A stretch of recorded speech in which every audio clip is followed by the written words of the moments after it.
ఆదాయం అంటే అంత ఆదాయమే. పన్నుల ఆదాయం ఏంటి, ల్యాండ్ రెవెన్యూ వచ్చినా ఇంకొక ఆదాయం వచ్చినా ప్రభుత్వానికి వచ్చే ఆదాయం క్యాపిటల్ జోలి పోవట్లేదు. మేము క్యాపిటల్ ఇన్కమ్ ద్వారా క్యాపిటల్ రిసీట్స్ జోలి మేము పోవట్లేదు. అంటే అది రకరకాల ద్వారాల ద్వారా ప్రభుత్వం పెట్టుబడులు పెట్టి తెచ్చుకునేది క్యాపిటల్ ఎక్స్పెండిచర్ లేదా క్యాపిటల్ రెవెన్యూ. వాటి జోలి మేము పోవట్లేదు, ఆ రిసీట్స్ జోలి. కేవలం రెవెన్యూ ఆదాయం గురించి చెప్తున్నాం. వచ్చేటువంటి రెవెన్యూ రిసీట్సే, క్యాపిటల్ రిసీట్స్ జోలి పోవట్లేదు. టోటల్ రెవెన్యూ రిసీట్స్ అంటే ఆదాయం మొత్తం అయితే 1,78,000 కోట్లు. ఈ 1,78,000 కోట్లు అయితే మాది ఎంత, 47% మా ఖర్చు. 47% అంటే ఇప్పుడు కేవలం రాష్ట్రం మొత్తం రెవెన్యూ ఖర్చులో చూస్తేనేమో 37%, లేదు ట్యాక్స్ రెవెన్యూలో వరకే చూస్తేనేమో 59%, లేదు రాష్ట్ర రెవెన్యూ మొత్తంలో మా ఖర్చు చూడటం అనేది న్యాయం అనిపిస్తేనేమో 47%. ఇది ప్రజలకు తెలియాల్సింది. మరి ఈ 98%, 95% ఎక్కడి నుంచి వచ్చినాయి మాకు అర్థం కావట్లేదు. ఈ 98% అంటే ఎంత ఖర్చు ఉండాలో తెలుసా మాకు? 1,38,685 కోట్లు ఖర్చు పెడితే కానీ 98% రాదు. కానీ మా మీద ఖర్చు పెట్టేది కేవలం 84,841. సో దీని మీద ఈ ఆదాయంలో ఎక్కడా కూడా 98-90% అనే ప్రసక్తే ఇక్కడ కనిపించట్లేదు. ఇప్పుడు ప్రభుత్వం ఏదైతే స్టేట్ ఓన్ రెవెన్యూని చూపిస్తుందో సెంట్రల్ నుంచి వచ్చే ట్యాక్స్ చూపించట్లేదు కదా, చూపించలేమంటున్నారు కదా. ఎట్ట చూపించలేరు? పన్నుల రూపాయలు వచ్చేది మొత్తం మనకే కదా.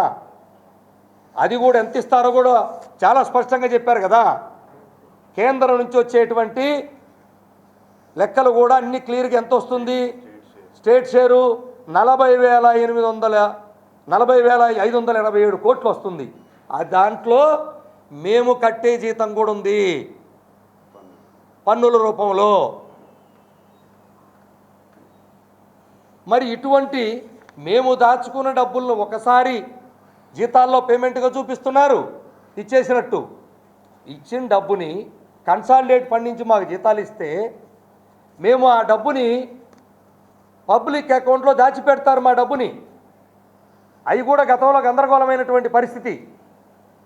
అవి ఇచ్చేదానికే 2 సంవత్సరాలు దాటింది ఇప్పుడు.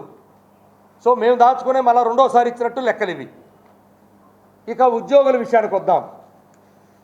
ఉద్యోగులు ప్రభుత్వానికి ఎంతమంది అవసరమో అంతమందినే తీసుకుంటారు తప్ప మేము వస్తామయ్యా అంటే మాకేమైనా ఉద్యోగాలు ఇస్తారా? ఉద్యోగస్తులు ప్రభుత్వాలకు వెన్నుముక. ప్రభుత్వం చేపట్టే సంక్షేమ పథకాలు కానీ అభివృద్ధి పథకాలు కానీ ప్రజల వద్దకి నేరుగా చేర్చేటువంటి ఒక సాధనం. మీకు అవసరమైతే తీసుకుంటారు. ఆనాడు మండలాల ఫార్మేషన్కి అయిన తర్వాత 86లో మా రిక్రూట్మెంట్ అయింది. నేను వచ్చాను ఉద్యోగంలోకి. మండలాల వల్ల మా పెరిగి ఉద్యోగాలు కావాలని రిక్రూట్మెంట్ ఏపీపీఎస్ చేస్తే మేము రాసాం, వచ్చాం. గ్రామాలకి గ్రామ స్థాయిలో కావాలనుకున్నారు గత ప్రభుత్వం. 1,50,000 మంది ఉద్యోగాలు తీసుకొచ్చారు. గ్రామ స్థాయిలో పాలన పెంచాలనుకున్నారు, పెంచాలనుకుంటే తెచ్చారు. లేదు ఇప్పుడు మీరు జాబ్ క్యాలెండర్ ప్రకటిస్తామంటున్నారు. మరి ఉద్యోగులు అవసరమే ప్రకటిస్తున్నారా, అవసరం లేకుండా ప్రకటిస్తున్నారా?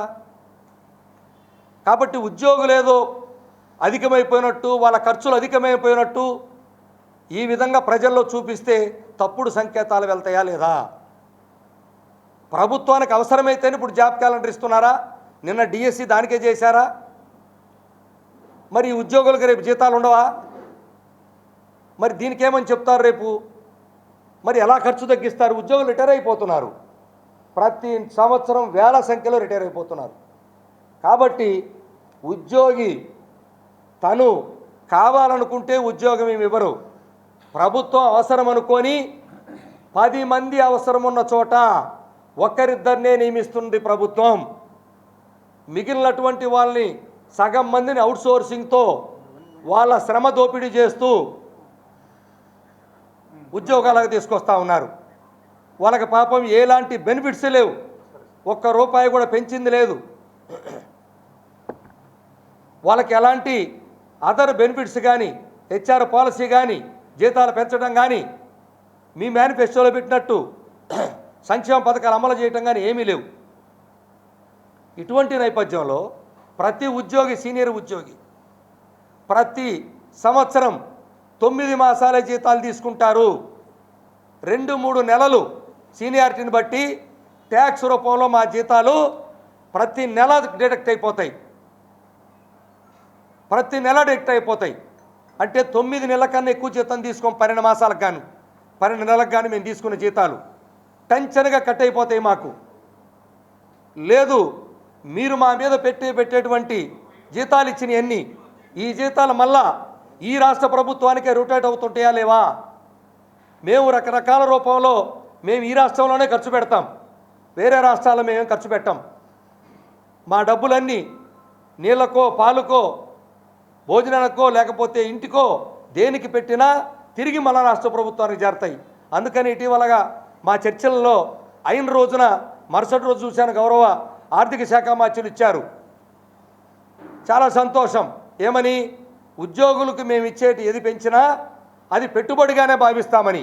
ఎస్, అది పెట్టుబడిగానే భావించాలి, అంతే తప్ప ఉద్యోగుల్ని భారంగా భావించకూడదు ఏ ప్రభుత్వం కూడా. ప్రజలకు ఎలా సేవలు అందుతాయి? మేము లేకపోతే చట్టాలు మీరు చేస్తారు, ఆ చేసిన చట్టాలని అమలు చేసే ప్రక్రియలో ఉద్యోగులు అవసరమని చేస్తారు. ఇస్తారు, ఇచ్చిన హామీ ప్రకారం ఐఆర్ ఇస్తారు, డిఎల్ పెండింగ్ లేకుండా ఇస్తారనే ఆశతోనే మేమంతా కూడా కోటి ఆశలతో ఈ కూటమి ప్రభుత్వాన్ని ఎన్నుకున్న సంగతి మీ అందరికీ తెలుసు.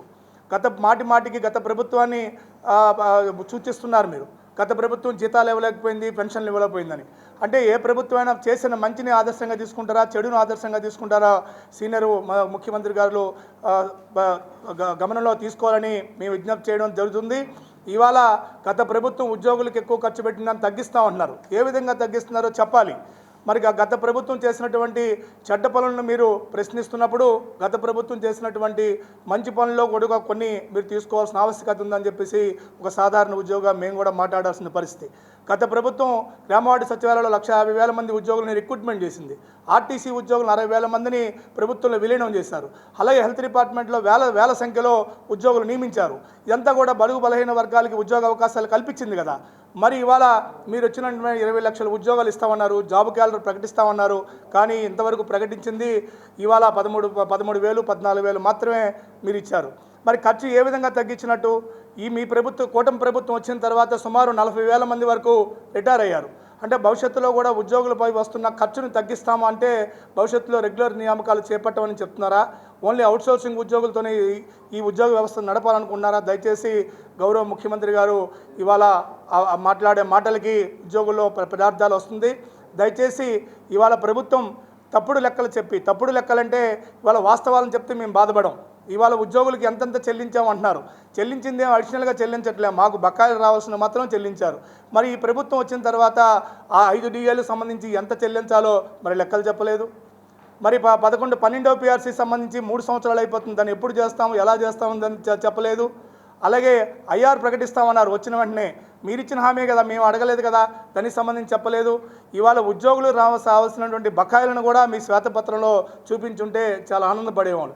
అంతేకాదు ఇవాళ సగటున మీరు అన్ని లెక్కలేస్తారు కాబట్టి సగటున మొత్తం బాకీలు, గత ప్రభుత్వం ఉంచినటువంటి బకాయిలు కానీ, కూటమి ప్రభుత్వం వచ్చిన తర్వాత బకాయిలు కానీ, సగటున ప్రతి ఉద్యోగికి సుమారు 2 లక్షల నుంచి 5 లక్షల వరకు బకాయిలు చెల్లించాల్సిన పరిస్థితుంది. వాటన్నిటినీ అంటే చెల్లించలేమని చెప్తున్నారా? చెల్లించాల్సిన బాధ్యత లేదని చెప్తున్నారా? దయచేసి ఇవాళ ఉద్యోగులు ఇవాళ రోజువారీ కూలీగా పనిచేసే వాళ్ళు ప్రైవేటు కూలీలు అయితే, ప్రభుత్వ కూలీలుగా మేము కూడా పనిచేసిన కాలానికే జీతాన్ని అడుగుతాం తప్ప అదనపు జీతాలు, వేతనాలు మేము అడగట్లేదు, గొంతమ్మ కోరికలు అడగట్లేదు. కాబట్టి దయచేసి ప్రభుత్వం ఉద్యోగులకు సంబంధించినటువంటి ప్రభుత్వం అప్పచెప్పిన బాధ్యత చిత్తశుద్ధితో పనిచేస్తున్నాం. చేసిన పనికి మాకు జీతభత్యాలు చెల్లించాల్సిన బాధ్యత ప్రభుత్వం మీద ఉందని చెప్పి సందర్భంగా విజ్ఞప్తి చేస్తూ, ఇప్పటికైనా సరే ప్రభుత్వం ఉద్యోగుల సమస్యల పట్ల ఏపీజేఎస్ అమరావతి పోరాట పందాలో ఉండేటప్పుడు ప్రభుత్వం చర్చలకు పిలిచిన సందర్భంగా ప్రభుత్వాన్ని గౌరవించి 2 శ్రీకాకుళంలో జరిపేటటువంటి ఉద్యమ సన్నాహ సభను కానీ అనంతపురంలో సన్నాహ సభను కానీ వాయిదా వేసుకోవడం జరిగింది. ఇవాళ ఉద్యోగుల్లో చాలా చర్చ జరుగుతుంది. ప్రభుత్వం ఏం హామీ ఇచ్చిందని వాయిదా వేసుకున్నారని చెప్పేసి. దయచేసి ఇవాళ ప్రభుత్వం మీద నమ్మకంతో ఏపీ దేశ అమరావతి వాయిదా వేసుకోవడం జరిగింది. తర్వాత చర్చలు జరిపారు. ఇన్ని సీనియర్ నాయకులుగా మేమంతా చూస్తాం. 4-5 గంటల చర్చలు జరిపిన తర్వాత గౌరవ ఫైనాన్స్ మినిస్టర్ గారు చర్చల్లో పాల్గొన్న తర్వాత ఒక్క హామీ కూడా ఇవ్వకుండా మళ్ళీ వెళ్ళిపోవడం, ఇంతవరకు ఎటువంటి సమాచారం లేకపోవడం చాలా బాధ కలిగిస్తుంది. ఇప్పటికైనా సరే ఈ ప్రభుత్వానికి మేము విజ్ఞప్తి చేస్తున్నాం. ఆర్థికపరమైన విషయాల్లో ఎన్నికల ముందు ఇచ్చినటువంటి హామీల మేరకు ఐఆర్ ప్రకటించకపోయినా పెండింగ్ డిఏలకు సంబంధించి కానీ బకాయిలకు సంబంధించి కానీ వీటి ఆర్థికపరమైన అంశాలకు సంబంధించి ఎట్టి పరిస్థితుల్లో వెనకడుగేసే ప్రశ్న ఉండదు. ఎట్టి పరిస్థితుల్లో మా బకాయిలు మాకు చెల్లించాల్సిన బాధ్యత ప్రభుత్వం ఉందని చెప్పి విజ్ఞప్తి చేస్తూ ఆగస్టు 15 నాటికి ప్రభుత్వం చర్చలకు పిలుస్తుంది, సమస్యలు పరిష్కరిస్తుంది. ముఖ్యమంత్రి గారి స్థాయిలో చర్చలు జరుగుతాయని రోజు ప్రకటనలు అయితే వస్తున్నాయి. మాకైతే అధికారికంగా ఏమీ లేఖ రాలేదు. తప్పనిసరి పరిస్థితుల్లో 15 లోపు చర్చించి ఆర్థికపరమైన అంశాల మీద స్పష్టమైన హామీ ఇస్తే పర్లేదు. ప్రభుత్వం నుంచి ఆర్థికపరమైన విషయాల్లో స్పష్టమైన హామీ లేకపోతే ఆగస్టు 15 తర్వాత ఏపీ దేశ అమరావతి రాష్ట్ర కమిటీ ఉద్యమ కార్యాచరణ తీసుకోక తప్పదు. ఏ క్షణంలో ఎలాంటి ఉద్యమ కార్యాచరణ పిలిపించినా సరే వాళ్ళ రాష్ట్ర వ్యాప్తంగా ఉద్యోగులు అన్ని వర్గాలకు సంబంధించి ఉద్యోగులు అన్ని డిపార్ట్మెంట్ ఉద్యోగులు సిద్ధంగా ఉన్నారు. ఈసారి అయితే మాత్రం ఉద్యమం అంటూ ప్రారంభం అయితే ఉద్యోగ సంఘాలుగా మేము బాధ్యులం కాదు.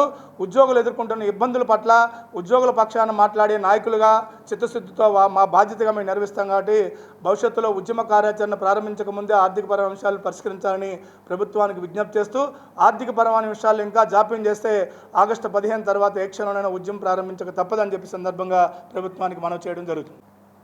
అలాంటి ఉద్యోగస్తులకి కూటమి ప్రభుత్వం వచ్చిన తర్వాత వాళ్ళకి మంచి పిఆర్సీ ఇస్తారని, డిఏలు ఎప్పటికప్పుడు రిలీజ్ చేస్తారని చెప్పేసి ఆశతో ఎదురు చూసిన ఉద్యోగులకు నిరాశే ఎదురైంది. అయితే ప్రభుత్వం ఈరోజు వరకు కూడా డిఏలు ఇవ్వకపోవటానికి ఎందుకు మీనమేషాలు లెక్క పెడుతున్నారో తెలియదు. ఇంకొక విషయం ఏంటంటేనండి, ప్రభుత్వం దగ్గర దాచుకున్నటువంటి మా డబ్బుల్ని మాకివ్వటానికి కూడా, అలాగే చట్టబద్ధంగా రావాల్సిన ఆర్థిక ప్రయోజనాలు ఎప్పటికప్పుడు ఇవ్వాల్సిన వాటికి కూడా ప్రభుత్వం ఎటువంటి చర్యలు తీసుకోకుండా మాకు ఉద్యోగస్తులకి మొండి చేయ చూపిస్తూ ఉంది ఈరోజు వరకు కూడా. ఇంకొక విషయం ఏంటంటే 18/10/2025 ఏదైతే గౌరవ ముఖ్యమంత్రి వర్యులు ఈహెచ్ఎస్ కార్డు, హెల్త్ కార్డు గురించి 90 రోజుల లోపల ఆ కార్డుని పనిచేసే విధంగా చేయాలని అధికారులకి ఆదేశాలు ఇచ్చినప్పటికీ ఈరోజు వరకు అది ఇంకా ఆచరణలోకి రాకపోవటం అనేది, దీనివల్ల ఉద్యోగస్తులు కానీ మరి ముఖ్యంగా విశ్రాంతి ఉద్యోగులు చాలా ఇబ్బందులకు గురవుతున్న సంగతి. ఇంకొక విషయం, ఇవన్నీ ఈ లెక్కంతా ఇలా ఉంటే మనకి పిఆర్సీ కమిషనో లేకపోతే ఐఆర్ఓ ఇవన్నీ ఆర్థిక ప్రయోజనాలు ఎప్పటికప్పటికి రాక ప్రతి ఉద్యోగి కుటుంబంలో చాలా అశాంతిగా ఈరోజు ఉన్న సంగతి చూస్తూ ఉన్నాం. ఇలాగే కనుక కొనసాగితే మా రాష్ట్ర నాయకత్వం ఏ పిలుపునిచ్చినా మేమంతా కూడా మహిళా ఉద్యోగులుగా మేమంతా కూడా ఒకే తాటిపైన నిలబడి రాష్ట్ర కార్యాచరణ ఏమి సంభవించినా మేము సిద్ధంగా ఉన్నామని తెలియజేస్తున్నాం. అలాగే ఈ